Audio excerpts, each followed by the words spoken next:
Let's move focus to the ambitious Delhi-Mumbai Industrial Corridor. Now, the big plan is to lay a dedicated freight corridor running from Delhi to Mumbai, and with that as the backbone, build 7 new industrial smart cities across the 6 states that this dedicated freight corridor will run through. Started in 2008, the first phase of the project is to be ready by 2019.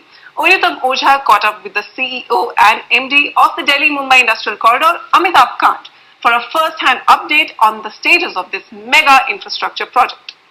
This is a highly complex, this is a highly difficult, this is an extremely challenging project. But this is a project which will make a paradigm shift in India's infrastructure. And therefore, it's important to plan out well, it's important to do detailed engineering well. It's important that we don't repeat the mistakes which we have constantly done.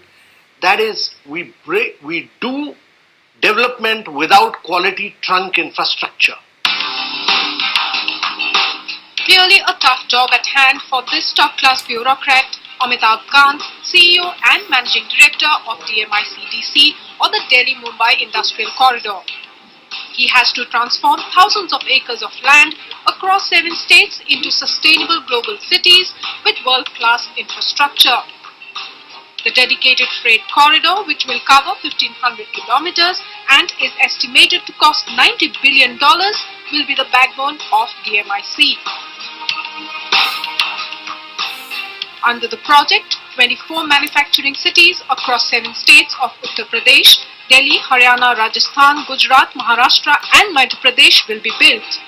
Trunk infrastructure including sewage and solid waste management and water and power supplies in 7 of these industrial cities is expected to be ready by 2019.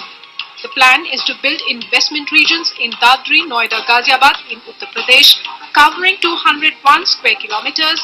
120 square kilometers will be done in the first phase.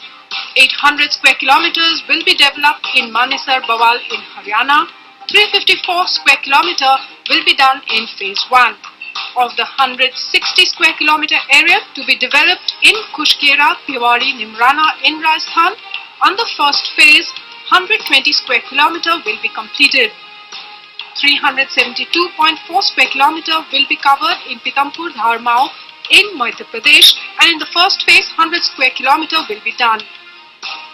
In Ahmedabad Dholera in Gujarat, total 903 square kilometer will be covered, of which 540 square kilometer will be done in the first phase. Industrial parks and areas in Maharashtra's Chendra, Birkin and Dighi Port are also being built under DMIC. Despite being a government-funded, government-run project, challenges galore. Very big challenge of ring-fencing these cities so that the upsides of trunk infrastructure are captured back in the city. There is a very big challenge of getting into good shareholder agreement and state support agreement with the state government. Despite all odds, the project is on track as majority of the land has already been acquired in most of the states, Gujarat taking the lead while Haryana has been the slowest, Amitabh Kant admits.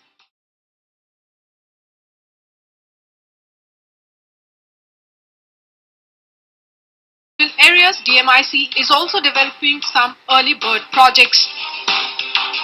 Work is in full swing into integrated multimodal logistics hubs, one in Greater Noida, covering about 1,700 acres at an estimated cost of 40,000 crore rupees, and the other at Rewari, covering 1,000 acres with an estimated cost of 35,000 crore rupees. By 2015, DMIC is planning to invite bids for building residential townships through a transparent bidding process. India requires such type of project. There is a saying in English that where there is a development of infrastructure, there is a development of real estate. So real estate industry is always open where the infrastructure is developed. With funds coming in from the Indian government and Japan and untiring efforts of Mr. Amitabh Kant, DMIC could be an exception in meeting deadlines. Undoubtedly an ambitious project with overtly ambitious aims like doubling employment potential in 7 years, tripling industrial output in 9 years, and quadrupling exports from the region in 8 to 9 years. DMIC definitely is optimistic about meeting the timelines despite all odds, but 2019 will be when we will have a reality check. In New Delhi, Oinita Moja Sinha, NDTV.